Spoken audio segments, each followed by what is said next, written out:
This is my review of the LEGO Star Wars Ahsoka's Jedi Interceptor that released in 2025 for a whopping $45? Hold on a minute.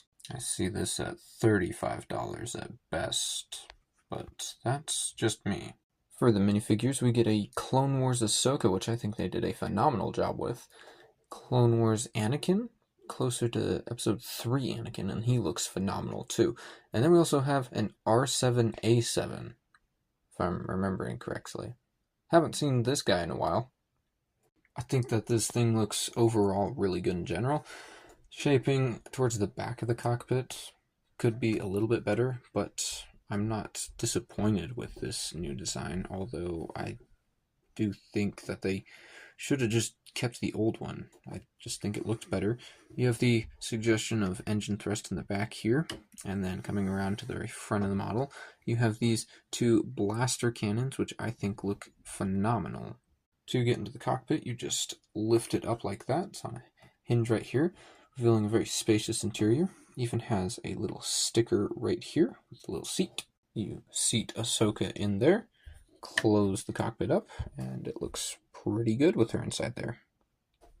Looking to the underside of the model, you will find clips under either side of the wings, and you will find that they're the most convenient storage for her lightsabers. You'll notice in this wing here, there's a spot perfect for your astromech droid to be seated in. And directly below the cockpit are some spring-loaded shooters you're able to fire off. Just like so. And it wouldn't be the classic Jedi Interceptor if you didn't have these little flaps that opened up. Okay, there we go. I cannot do that one-handed, let alone make it look symmetrical. But, if I recall correctly, the in-universe purpose of these flaps was solely just to shield the cockpit from fire. However, that much will shield it. You know what? That works. It looks cool, so... And if there's a different purpose for those, please let me know, because as far as I'm aware, it's just to shield the cockpit, and that makes me kinda sad. And you're able to just as easily close those flaps, too.